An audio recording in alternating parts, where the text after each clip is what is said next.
é importante para entender o estado da crítica recente e absolutamente atual, vocês contemplarem essa distinção, esse grande arco que leva das preceptivas antigas a histórias da literatura que tentam vincular a expressão literária a questões nacionais, que são as histórias da literatura, e as teorias literárias.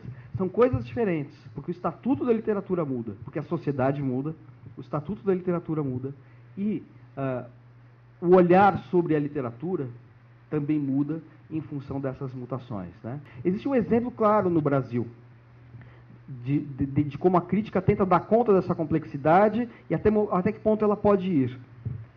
Os dois exemplos são Silvio Romero e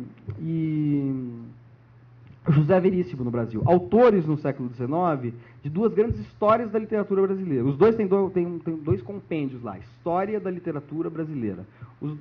Os dois tentam entender, no final do século XIX, o que é uma literatura brasileira. A ideia de literatura como expressão de nacionalidade era muito forte.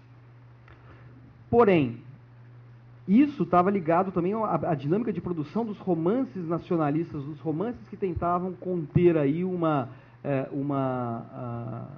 conter uma espécie de narrativa mítica de formação do Brasil. Quando surge um autor como Machado de Assis, ele não se inscreve nisso. Tanto que o Silvio Romero resiste à novidade do Machado de Assis, por considerar uma coisa absolutamente extravagante no Brasil. É uma espécie de paródia de romances ingleses e franceses, que é absolutamente estranha à nossa tradição. E o José Veríssimo, que é um pouco mais tardio e que conviveu com as primeiras vanguardas, com as vanguardas simbolistas francesas, ele hesita.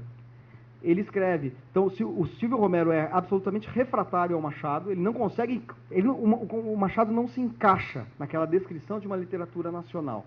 Para o José Veríssimo também não se encaixa.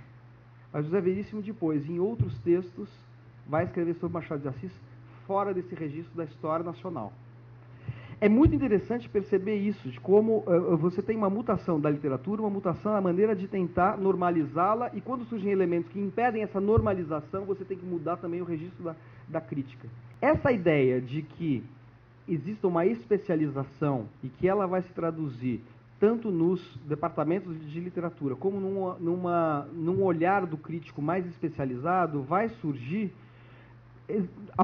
no Brasil a partir dos anos 40, 50. E um outro indício dessa grande especialização está no surgimento de uma revista que é importante historicamente por ter definido, por ser um espelho dessa especialização da crítica, não só literária, mas como a crítica como um todo, que é a revista Clima. A revista Clima foi criada em 39, vai até 44 mais ou menos. É uma revista que teve uma importância grande naquele panorama, e hoje tem uma importância mais histórica do que do ponto de vista da discussão crítica propriamente dita, que foi criada por um grupo de jovens estudantes aqui, principalmente da área de Direito e Sociologia, que fizeram uma revista sobre artes em geral. E daí, na hora de dividir o latifúndio ali, eles falaram assim, bom, vamos fazer o seguinte, cada um fica com uma área de atuação, porque senão isso aqui vai ser meio uma barafunda. Então, eles fizeram uma divisão.